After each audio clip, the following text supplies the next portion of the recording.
அண்ணன் சேரன் இந்த தமிழ் திரையுலகமே ஒரு பொற்காலம் போல ஆகணும், அதுக்காக தவம் இருந்து பேசின மாதிரி அருமையாக பேசினாரு. அண்ணே, நீங்கள் நினைச்ச மாதிரியே இது ஒரு பாண்டவர் பூமி ஆகும்ண்ணே. இந்த சினிமா மிகச்சிறந்த ஒரு நிலையை உங்கள் எண்ணம் போல் ஆகும், உங்கள் மனசு போல் ஆகும்ண்ணே. ஏன்னா ஒரு எல்லா விஷயமே ஒரு அடியிலேருந்து தான் ஸ்டார்ட் ஆகுது இல்லையா? ஒரு விதையிலேருந்து தான் அவ்வளோ பெரிய ஒரு மரம் உண்டாகுது. அதனால் நீங்கள் ஆரம்பித்த இந்த ஒரு சிறந்த இந்த ஆரம்பம் மிகப்பெரிய ஒரு நிலையை அடையும்னே. நிச்சயமாக அடையும். அண்ணன் ஐயா தனஞ்சயன் சார் இருக்காங்க. ஏன்னா பல மேடைகளில் ரொம்ப நியாயமாகவும் எல்லா சைடுலேயும் பேசுகிற ஒரு சிறந்தவராக இருக்கிறவர். அவர் பல இடங்களில் இதை நிச்சயமாக பதிவு பண்ணுவாங்க. அடுத்தது 4th ஃப்ளோர். இந்த ஒரு 4 ஃப்ரேம் தான் ஒரு சினிமான்றதுல அதுதான் அண்ணன் சேரன் சொல்லிகிட்டே இருந்தார். இந்த எல்லா கிராஃப்டும் நல்லா இருக்குன்ட்டு. ஏன்னா ஒரு ஃப்ரேமுன்றதே ஒரு 4 தானே. அந்த 4th ஃப்ளோர் டைட்டிலு, அதுக்கு முன்னாடி அவங்க டைட்டில் என்ன பண்ணாங்க. ஆனால் ஒரு நாள் ஆரி சொன்னாப்புல 4th ஃப்ளோர்னு டைட்டில் பிரமாதமாக இருந்தது. இந்த யூனிட்டில் இருக்க அத்தனை பேரும் நம்ம தயாரிப்பாளர் ராஜா கொண்டு அதை ரொம்ப பிரமாதமாக அதை வரவேற்றாங்க. அதற்கான ரிசல்ட்டு தான் இப்போ அண்ணன் சேரன் சொன்னது. ஏன்னா அந்த டிசைனே அவ்வளோ ரொம்ப நல்லா இருக்கு அப்படின்றது. எப்போதுமே போஸ்டர்ஸும் ட்ரெய்லரும் ஒரு படத்துக்கு அதுதான் ஃபஸ்ட்டு டிக்கெட்டு. ஒரு மனிதன் உள்ள அந்த படத்தை பார்க்கலாமான்ற அந்த விளம்பரத்தை ஏற்படுத்தி தர்றது. அதாவது பெர்னாட் ஷா ஒரு தடவை, அதாவது அவர் தான் ஆஸ்காரும் வாங்கினவர், அவர் தான் நோபலும் வாங்கின ஒரு பெரிய ஆளுமை பெர்னாட் ஷா. பெர்னாட் ஷாவுக்கு அவருக்கு நோபல் தரும்போது அவர் வேணான்ட்டார். நோபல் பரிசு எனக்கு நான் வாங்கலை அப்படின்ட்டார். வாங்கலை ஒன்னொன்னே நோபல் கொடுக்குறவங்களே ஐயோ இது என்னங்க இது, இவர் வாங்க மாட்டேன்றாரு அப்படின்னு ஒன்று அவர் சொன்ன காரணம், நான் இந்த வருஷம் எதுவுமே எழுதலையே, எதுக்காக எனக்கு நோபல் பரிசு தரீங்க? இலக்கியத்துக்கான நோபல் பரிசு இந்த வருஷம் நான் எதுவுமே எழுதலையா, எனக்கே ஏன் தரீங்கன்ட்டார். இந்த வருஷம் யாரோ நல்லா எழுதியிருக்கான், அவனுக்கு தானே கொடுக்கணும், எனக்கு ஏன் கொடுத்தீங்கன்ட்டார். இல்லைங்க நீங்கள் ஒரு 10 வருஷத்துக்கு முன்னாடி எழுதுனதுக்காக இதை கொடுக்குறோன்னு பெர்னாட் ஷா சொன்னார். டியோ, ஒருத்தவன் கப்பலில் தத்தளித்துக்கிட்டு இருக்கும்போது அன்னைக்கு தான் நான் காப்பாற்றணும், 10 நாள் 10 வருஷம் கழிச்சுலாம் அவனை காப்பாற்றி எதுக்கே ஆக போகுது அப்படின்னாரு. இது தலைப்பு செய்தியாகுது. நோபலை வாங்க மறுத்தார் பெர்னாட் ஷா. தலைப்பு செய்தி பரபரப்பா போகுது. இப்ப நோபல் இதுக்கு முன்னாடிலாம் வாங்கியிருப்பாங்கல்ல, அவங்கெல்லாம் பெர்னாட் ஷாவை காம்ப்ரமைஸ் பண்றாங்க. சார் நீங்க எப்படியாவது வாங்கிக்க, இல்லைன்னா எங்களுக்கு ரொம்ப நெருக்கடியா இருக்கு, நாங்கெல்லாம் பல வருஷம் கழிச்சு இதை வாங்கியிருக்கோம் அப்படின்ட்டு. இது அடுத்த நாள் தலைப்பு செய்தியாகுது. பெர்னாட் ஷாவை நோபல் பரிசு வாங்கிய அத்தனை ஆளுமைகளும் போய் வற்புறுத்துறாங்க வாங்க சொல்லிட்டு. 2வது தலைப்பு செய்தி. 3வது சரிப்பா நான் வாங்கிக்கிறேன்பான்ட்டாரு. 3வது தலைப்பு செய்தி. அதுக்கு பிறகு அடுத்தது போய் வாங்குறாரு, அது 4வது தலைப்பு செய்தி. இப்போ வாங்கிட்டாரு. இப்போ பெர்னாட் ஷா கிட்ட கேட்டாங்க, சார் இதை முன்னாடியே நீங்க வாங்கியிருக்க வேண்டியதானே? அவரு சொன்னாரு, தம்பி ஒரே செய்தி தான், பெர்னாட் ஷா நோபல் வாங்கினார் என்பது, அதை எப்படி 4 தலைப்பு செய்தியா ஆக்கணும் பாத்தியா அப்படின்னாரு. இதுதான் விளம்பரம். அது மட்டுமல்ல, இந்த விளம்பரத்தின் மூலம் நான் இந்த மிகப்பெரிய நோபல் பரிசு இல்லையா, அது உலகத்தினுடைய மிகச்சிறந்த பரிசு இல்லையா, இதில் இனி தவறு நடக்கக்கூடாதுன்றதுக்கும் நான் இதை செஞ்சேன்னாரு அவர். ஸோ அப்படிதான் ஒரு சேரன் அண்ணன் இன்னைக்கு கொந்தளிப்பா பேசுறாருன்றதுன்னா இது எங்க நடக்குது, இது ஏன் மாற மாட்டுதுன்ற அந்த உணர்ச்சி வயமான பேச்சு தான் அது. ரொம்ப எப்போதுமே உணர்ச்சி வசப்படும் போது பேசும்போது நியாயங்கள் உள்ள, ஏன்னா ப்ரிப்பேரே அதுல இருக்காது. அப்படி ஒரு அருமையான ஒரு பதிவை இன்னைக்கு அண்ணன் பண்ணியிருக்காங்க.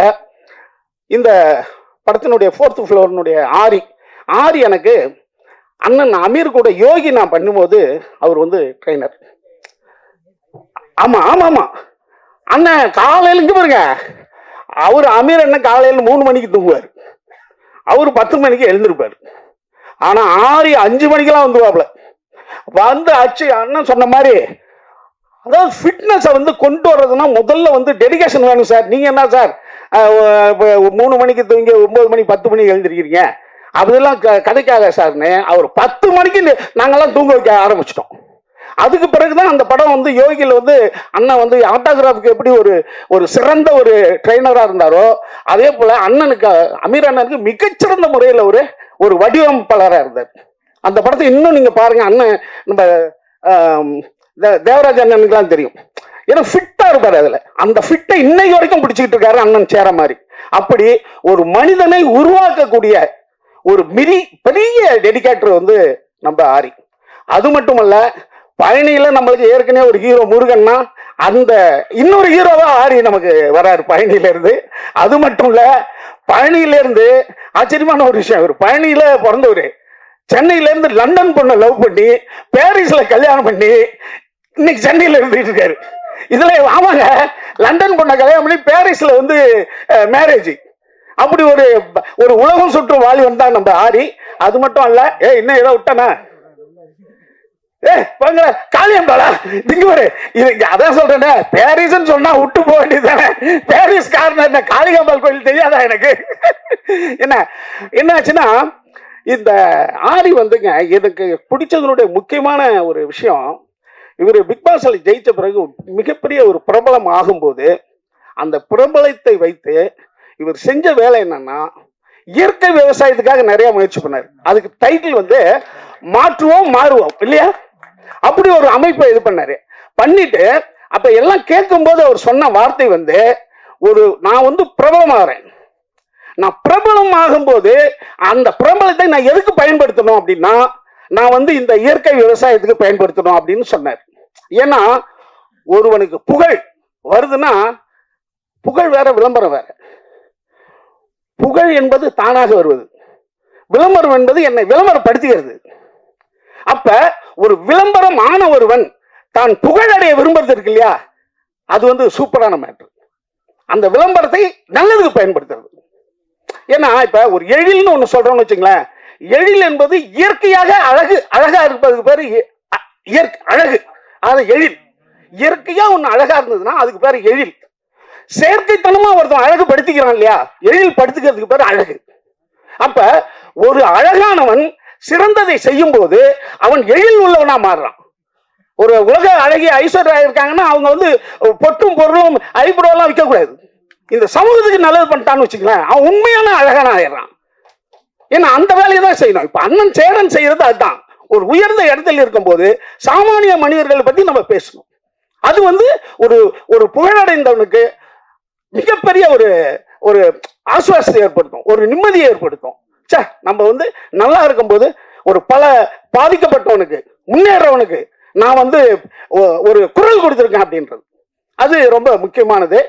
இந்த ஃபோர்த் ஃப்ளோர்ல ஆரி வந்து இவங்க சொன்ன மாதிரி ஒவ்வொரு விஷயத்திலையும் தான் நடிச்சோம் போய் உட்கார்ந்தோன்னு இல்லாமல் ஒவ்வொரு விஷயத்திலையும் எல்லாத்தையும் கூப்பிட்டு அரவணைச்சு இந்த படம் மிகச்சிறந்த படமா வர்றதுக்கு முழு ஒத்துழைப்பா இருந்ததுல ஆரி ரொம்ப முக்கியமானவர். இன்னும் சொல்ல போனா கொஞ்சம் பணமும் செலவு பண்ணி, அது ரொம்ப முக்கியமானது. நானும் பேசுறேன், நீங்களும் பேசுங்க, நீங்களே செஞ்சிருங்கன்னு சொல்லல, பணமும் கொஞ்சம் கொடுத்து உதவி பண்ண ஒரு மிகச்சிறந்த ஹீரோ இவர். எப்ப இருந்து அண்ணா சொல்ற மாதிரி டிவி சந்திரபாத்தில இருந்து, நெடுஞ்சாலையில இருந்து, ரெட்டச்சுழியில இருந்து இன்னை வரைக்கும் ஒரு மனிதன் போராடிட்டு இருக்காங்கன்னா இது சாதாரண விஷயம் இல்லை. இது வந்து எம்ஜிஆருக்கு நடந்திருக்கும். எம்ஜிஆர்லாம் வந்து 9 வருஷம் ஆளே காலம் மறுமை வைக்க பிறகு, அதுக்கு பிறகு அட்லீஸ்ட் தூக்குறாங்க. அப்படி ஒரு மனிதன் எதை விரும்புகிறானோ அது அவங்ககிட்ட வந்தே சேரும். அது நிச்சயமா ஆரிக்கும் இந்த படத்தின் ஃபோர்த் ஃப்ளோர் மூலமா நடக்கும். அடுத்தது இயக்குனர் வந்து நம்ம பாண்டி.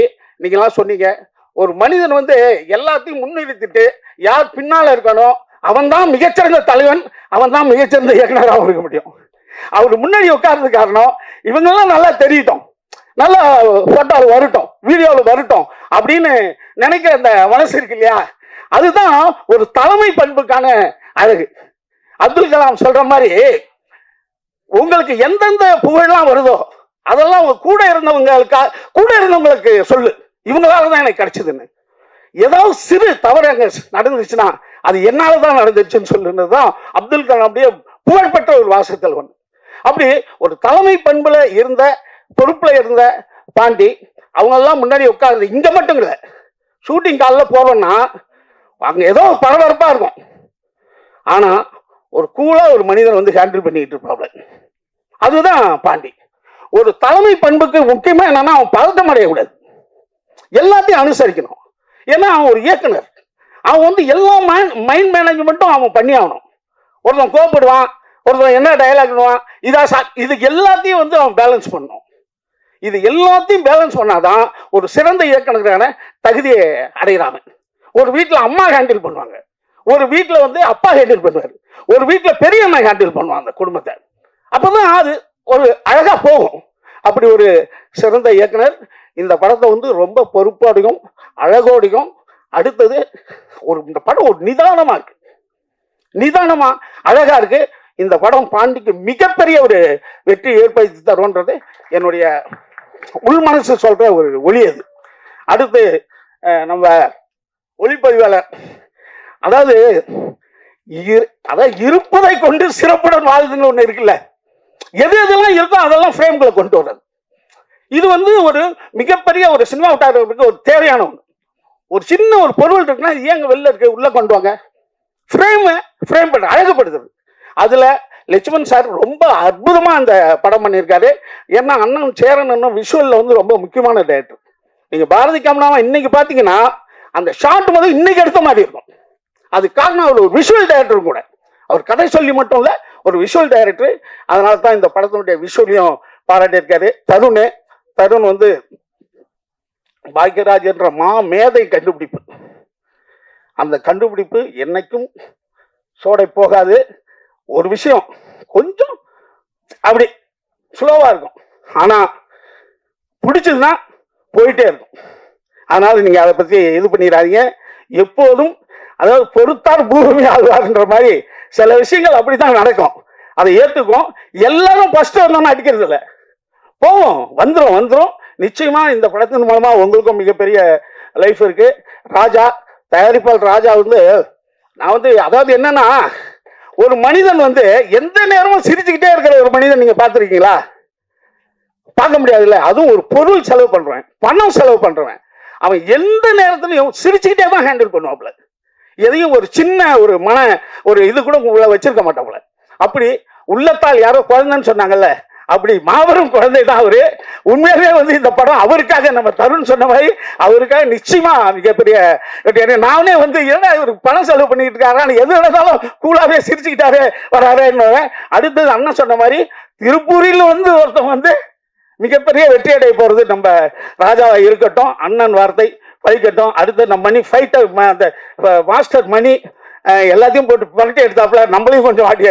அதாவது என்னன்னா ஒரு ஆமா, நம்மளாம் போயிட்டு வெங்கடேஷ் சார் தான் என்ன சொன்ன, என்னப்பா புள்ள பூச்செல்லாம் எப்படிப்பா புளியா மாறுதுன்னு ஒண்ணுமே தெரியலன்னாரு. என்ன பார்த்து, ஏப்பா நீலாம் வில்லனாப்பா அப்படின்னாரு. ஆனா அதுக்கெல்லாம் காரணம் வந்து மணிதான். இல்ல சொல்றேன். அதனால வந்து அப்படி ஒரு சூப்பர் டெக்னீஷியன். மற்றபடி என்ன, என் கூட ஒர்க் பண்ண அத்தனை பேருக்கும் மிக்க நன்றி. யாராவது விட்டு இருந்தா மன்னிச்சிங்க. கார்த்தி, ஆமா என் கூட எனக்கு வந்து ஒரு பக்க பலமா அடியாளா வந்து நின்னாப்ல கார்த்தி. அது மட்டும் இல்ல, கார்த்திலாம் பல உதவி இயக்குநர்கள், பல சிறிய நடிகர்களுக்கு, வளரும் கலைஞர்களும் மாபெரும் உதவி பண்றேன். கார்த்தி ஏன் இல்ல, அதாவது யாருக்காவது உதவி பண்ணிக்கிட்டே இருப்பாப்ல. அப்படி ஒரு மாபெரும் ஒரு மிக அற்புதமான மனசு உள்ள தம்பி அவரு. அவருக்கும் மீன் பெரிய எதிர்காலம் இருக்கட்டும், பாடலாசிரியர் எல்லாத்துக்கும் நல்லா இருக்கட்டும். நன்றி, வணக்கம். கொஞ்சம் ஓவரா பேசியிருந்தேன்னா மன்னிச்சிங்க.